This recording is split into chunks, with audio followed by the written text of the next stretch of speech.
хабарҳои иқтисодӣ имрӯз 16 декабр дар Паём ТВ.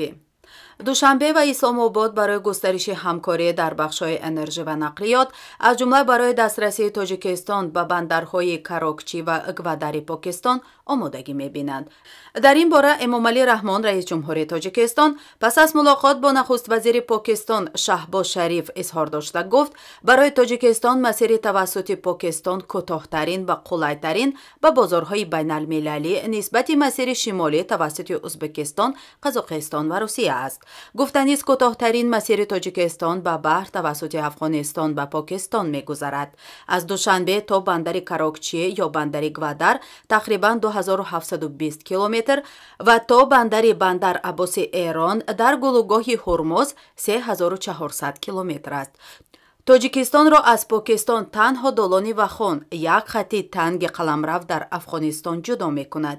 дар ҳоли таъмини суботу амният дар Афғонистон метавонад Покистон ба як маркази нақлиётии кишвари Осиёи Марказӣ табдил ёбад. бонки Осиёи рушд ба ҳукумати Тоҷикистон дар беҳбуди суботи бахши бонкӣ, тавсеяи бахши молии ғайрибонкӣ ва таҳкими мудирияти молиявиро ба маблағи $50 миллион кӯмаки бебозгашт диҳад.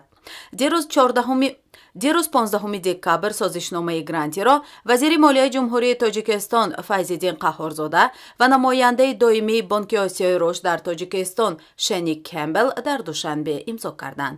ин грант дар асоси сиёсат марҳилаи дуюми барномаи такмили бахши молиявӣ ва идоракунии молиявӣ мебошад. тибқи барномаи мазкур бояд ҳукумат дар амалӣ намудани ислоҳоти сохтории муҳим ки ба рушди устувор ва фарогири иқтисодии бахши хусусӣ мусоидат мекунад, این مبلغ را صرف کند. اتحادیه اروپا توسط بانک اروپایی تجدید و رشد برای تطبیق لایحه خواجگی منزلی و کمونالی در منطقه کلوب گرانت جدا می‌کند. مبلغ عمومی این سازشنامه گرانتی 7.5 میلیون یورو بوده از جانب اتحادیه اروپا مبلغ گذاری می‌شود. هدف اساسی لایحه بنیاد و برقرارسازی آبانبارهای موجوده، بهتر نمودن صفت، بی‌ضررگردانی و تامین اهالی شهر کلوب با آب تازه آشامیدنی میباشد. در پی زیاد شدن معیار نشاندهنده برای حسابها در کشور، برخی پرداخت‌های حتمی و خدمت‌رسانی‌های دولتی شروع از سال 2023 گران می‌شود. از جمله سال آینده ارزش خدمت حربی پولکی و اجازه سیاه کردن آینه ماشین‌ها در تاجیکستان قیمت خواهد شد.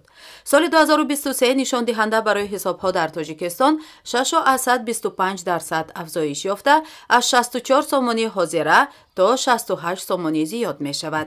در اساس این تغییرات اکنون جوانانی که نمیخواهند به ارتش روند می توانند با پرداخت 28560 سومانی و آموزش یک ماه صاحب بلیط حربی شوند. تا حال آنها با پرداخت 26880 سومانی می توانستند صاحب بلیط حربی شوند. همین طریق اجازت برای سیاه کردن شیشه ماشین های سال استحصال تا 2005 و از آن بالا از 5376 سومانی قبلی تا 5712 سومانی بالا می رود. صاحبان ماشین های استحصالشان تا 31 دکبر سال 2004 باید از 1 ژانویه سال آینده 4420 سومانی پرداخت کنند. در حال حاضر این مبلغ 4160 سومانی را تشکیل می دهد. نرخ ارز.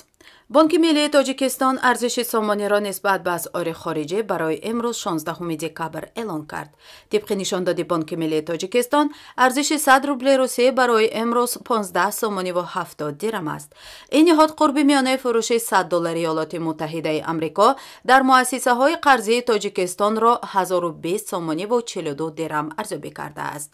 بانک ملی قرب میانه فروش 100 یورو را 1084 سومانی و 9 درم ارزیابی کرده است. نرخ طلا. بهای هر اون طلا در معاملات صبح امروز میان بانک‌های لندن 1779 دلار و 90 سنت معامله شد. نرخ نفت خام.